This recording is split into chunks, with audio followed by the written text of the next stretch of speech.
Hey everyone, how's it going? Welcome back to another PT Pearl from the Optimal Body Podcast. I'm Dr. Dom. I'm Doc Jen. And we're going to talk SI pain today. So the sacroiliac joint, what the heck is it? Why does it happen? And how can we start to approach that if we're experiencing it in our life? So stay tuned.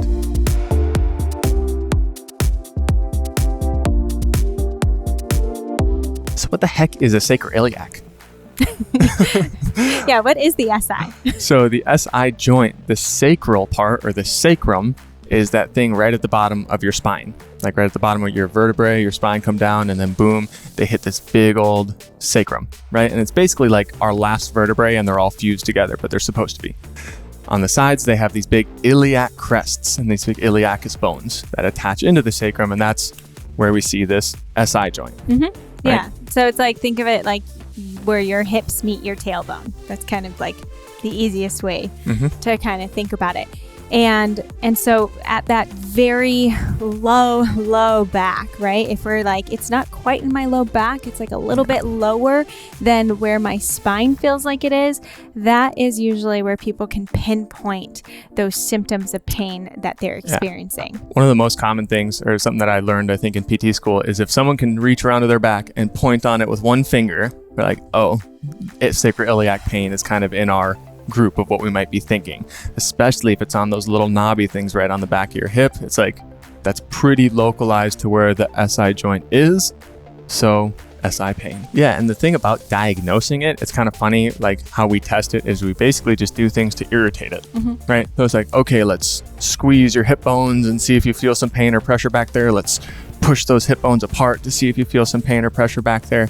And basically, we develop these clusters of tests that help test for SI joint pain, and they've been shown to be pretty valid that when they're positive, there is SI pain, or like that's a positive diagnosis of SI pain, which again, basically just tells us, hey, you got pain in your SI joint. Exactly. I press on it, you got pain. Okay, you got SI pain. Like, what the heck does that tell us? Exactly. And so what we've been told, or what patients have been told, what you might have been told a lot, is that equates to damage. And there's been something that's happened there, or it's unstable, or it's not moving enough, it's stuck, all of these different things. So we really want to dive into that today, because it could be, honestly, the worst prognosis for how you will actually get better if that is in your head. The SI joint is literally one of the most stable things in our body. Like, our pelvis is built because it literally houses the organs that help us reproduce as humans. Like, it's one of the most important places on our body other than our thoracic rib cage with our heart and our head with our brain. Like, this is another one right here. So that thing is so stable, and it's really, really hard to get out of place. And what we were looking into the research is generally, it's not something structurally or damage-wise that's happening to the SI joint, or it's not as much out of place, but we're finding that it's very hypersensitive due to some things that have been happening to it to that point in life. And so these terms that providers like to throw at people saying, oh, it's stuck, so we need to get it moving. Therapy and manipulation can be one of the more effective things to reduce SI joint pain, right?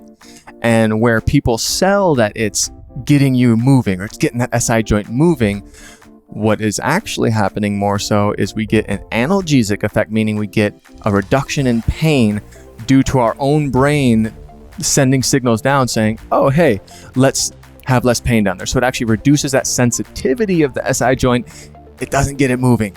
Or if it does, 0.3 millimeters. If somebody does have SI pain, what would we recommend they start to explore? So the first thing that I think needs to be the most important is that we have to decrease the fear of movement. What we're trying to do is reduce that sensitivity, right? Yes. So the things that we have under our control, like if we're looking at doing it without any outside help or anything, the things under our control are exercise and activation of muscles is proven to have an analgesic effect, which means our brain is basically sending down our own painkillers to say, hey, we got to calm down because we're going to start using this differently, or we're going to start supporting this area differently and integrating it with the movements of the other area, such as the core, which is where we go again to that core stability and breath work, both of which also can have that analgesic effect. Something's going on around the hips and pelvis. That's why we're having this SI joint, pain. So why don't we start to explore everything that attaches into Exactly. the SI, that attaches into the sacrum, that attaches, anywhere on the sacrum, which includes a good deal of our abdominal muscles and our core in general, from the back to the front to the sides. And the pelvis. And then and the pelvic floor. Yes, for sure. that For is sure. the core. Very, very important. And then all of the muscles that cross the hip. We don't look at our foundation and our feet support as well. And a lot of people, when we're in this relaxed position, we tend to put more weight forward toward the toes or toward the balls of the feet. And what that does, it kind of locks out the knees in hyperextension a little bit more, and it forces the hips forward. So all of a sudden you have this increased pressure right at that pelvis or the low back area. And sometimes the pelvis can be tucked, which if we have more tucking of the pelvis, like in that posterior tilt, think of tucking that tailbone underneath you, typically that tends to actually make really tight pelvic floor. And then we're trying to do Kegels and strengthen around that, where really we need to get it to open and relax a little bit more. So it's also like it goes across the board. It's not just how can I activate the muscles around? How can I relax? Well, how am I standing? How am I moving throughout my day? What is my brain and my body normally conditioned to? And that's why it's a whole body approach, and it's a whole system approach. I'm working with someone right now, actually, who, like, funny enough, you say, we'll be doing exercise and we'll be doing things, and he'll start to get a little irritated, right? And what we do to go right to is these down regulation things with, his heels up on something, laying on his back, squeezing into his ribs, feeling his ribs expand and contract, which we've shown plenty of times, either on PT Pearls or otherwise.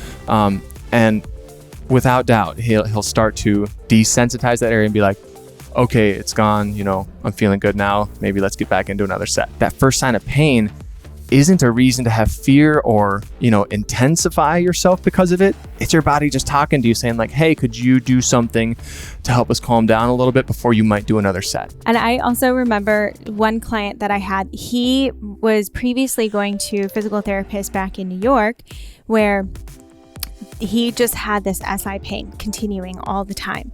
And he was just told, go to Pilates and do core strengthening. And so he would go to PT, he would get the manipulation, go to Pilates, get that core stability. I mean, it was everything that we're talking about, right?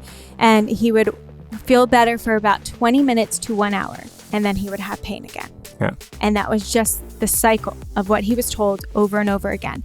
Well, when I saw him, his first assessment, I'm not kidding, like if you're watching on YouTube, this would be easier to see, but when I told him, okay, can you just bend down and touch your toes? Like literally his body was shaking because it was this fear. And when asking him to lift his arms over his head, his arms started shaking. So it was his body's fear of literal movement, any movement. And yet you're telling this guy who's already so up and like stressed within his body, and his system is heightened like no other.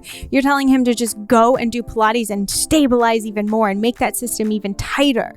And I was just like, we need to pull back the layers of all of that. Yeah. And eventually, like, he worked with me for a long time because getting that fluidity of movement back into his system took a while, but it was so beautiful once it did. So once you start empowering somebody to say, let's try this slightly differently. Maybe let's not go as far, but let's approach it this way.